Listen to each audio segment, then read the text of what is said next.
Il s'insinue dans votre esprit. Le déguisement de Sauron dans la saison 2 des Anneaux de Pouvoir peut être comparé au livre, ce qui peut révéler pourquoi la série emmène le personnage dans cette direction. Bien le bonsoir, mesdames et messieurs. Nous sommes l'animation de la soirée. Alors que Sauron défilait sous le nom de Halbrand espiègle mais adorable avant sa grande révélation à la fin de la saison 1, il a probablement besoin d'un déguisement différent dans la saison 2 maintenant que Galadriel a découvert son identité. Cela explique l'arrivée de l'elfe blond, souriant tout au long de la bande-annonce de la saison 2. Ce personnage semble être une adaptation du déguisement d'Anatar des livres, une des formes de Sauron au second âge. Anatar est présenté dans le Silmarillion et les Contes inachevés, ainsi que dans les lettres de Tolkien et dans la collection d'œuvres publiées à titre posthume rassemblées dans la série Les Histoires de la Terre du Milieu de Christopher Tolkien. Le déguisement de Sauron dans la saison 2 rappelle de nombreux éléments du look d'Anatar dans l'histoire, faisant immédiatement les parallèles dans la bande-annonce. De plus, le Seigneur des Ténèbres, déguisé dans la bande-annonce, semble mener la destruction dans Eregion, une autre caractéristique du personnage d'Anatar. Que le personnage de Charlie Vickers ressemble ou non entièrement à Anatar est plus complexe. Tolkien a dépeint Anatar comme un personnage de belle apparence, avec quelque chose qui ne va pas chez lui. Selon des mots, un serviteur de l'ennemi aurait l'air plus beau et se sentirait plus ignoble. Tolkien a décrit le déguisement d'Anatar de Sauron comme une forme spécieuse et juste dans les Contes inachevés. Dans une lettre datée de septembre 1954, Tolkien déclarait qu'au début du Deuxième Âge, il était encore beau à regarder et que sa teinte était toujours celle d'une personne à la fois juste et sage, dans le Silmarillion. Dans une autre lettre, Tolkien s'appuie sur cela. Anatar est une figure imposante dotée d'une grande force physique et d'une attitude et d'un visage suprêmement royal. Le séjour de Sauron en Eregion sous le nom d'Anatar a été suivi dans les livres par son séjour à Núménor. Rien dans les livres n'indique qu'il a utilisé un déguisement différent pour chaque séjour, mais comme beaucoup de Tolkien, cela est sujet à interprétation. Sauron à Núménor a été décrit comme étant bien bâti et inhabituellement grand, si l'on en croit la hauteur de 8 pieds d'Elendil, selon l'histoire. Mais, fait intéressant, les habitants de Núménor craignaient la lumière de ses yeux. Pour beaucoup, il paraissait juste, pour d'autres, terrible. La bande-annonce de la saison 2 reprend quelques notes du canon de Tolkien, mais pas nécessairement toutes. Son teint et ses caractéristiques physiques répondent aux attentes fixées par la description juste d'Anatar par Tolkien.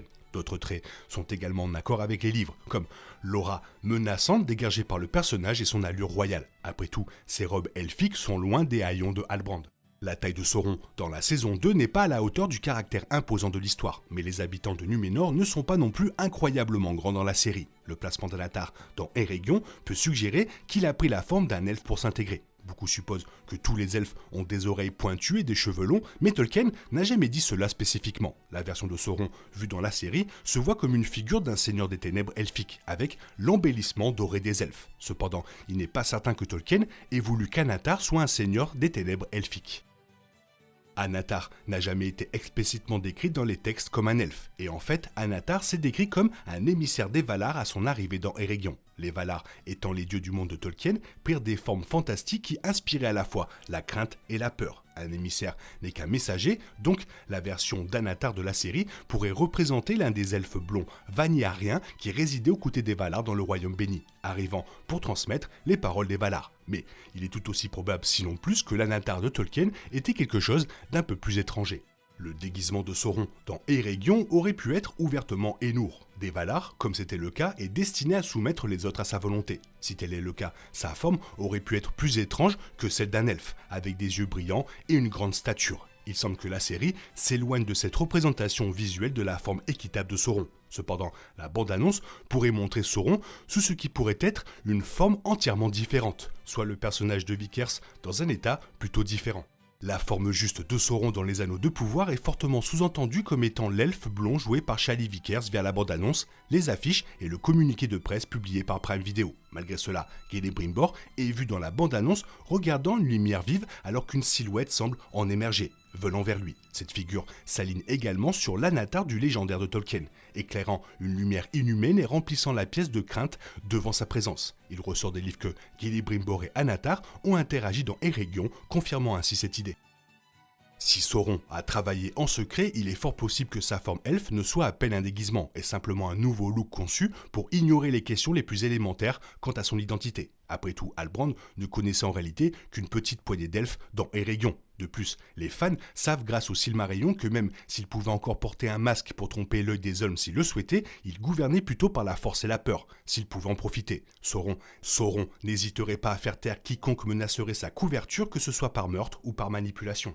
Les anneaux de pouvoir pourraient utiliser toutes les astuces du livre pour tromper le public à propos de Sauron, en parallèle avec l'expérience vécue par les personnages. La saison 1 était fantastique, mais si l'on en croit la bande originale et l'atmosphère de la bande-annonce de la saison 2 s'inspirera également de l'horreur et des trailers psychologiques. Un réalisateur a déclaré que la saison 2 est plus sombre et qu'ils ont essayé de la rendre plus réaliste, pour la rendre aussi authentique que possible. Nous avons des rebondissements très surprenants, a-t-il dit. Il se peut que le public voit les déguisements de Sauron, mais aussi sa véritable forme qui est bien différente. Cela permettrait de rétablir en douceur la forme elfe de Sauron, qui a toujours été sa véritable forme. Cette tournure horrible expliquerait la terreur dans la voix de Galadriel dans la bande-annonce, alors qu'elle exprime « Je pense qu'il a toujours été ici parmi nous ». Si Sauron peut entrer dans l'esprit de Galadriel pour créer l'illusion du final de la saison 1, ce n'est pas exagéré. A l'inverse, peut-être que le public voit la véritable forme de Sauron alors que les personnages voient tout autre chose, peut-être sa forme brillante et divine.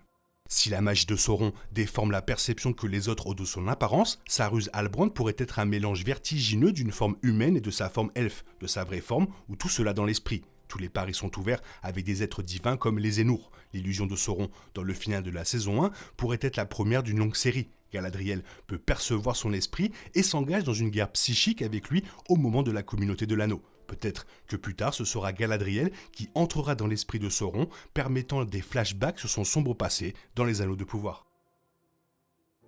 Voilà, toujours sympa de reparler de Sauron et de la série Les Anneaux de Pouvoir qu'on attend avec impatience. Toi, qu'est-ce que tu as à dire? N'hésite pas à me le faire savoir dans la zone commentaire. Sinon, il est temps pour toi de reprendre les cours normaux de ta vie. On se retrouve bientôt pour une nouvelle vidéo. Bisous, bisous, bye bye. Il est impossible de compter sur les autres de nos jours. On est obligé de tout faire soi-même. Je me trompe? Rien de grave. J'avais tout prévu. Où va le monde? Je vous le demande.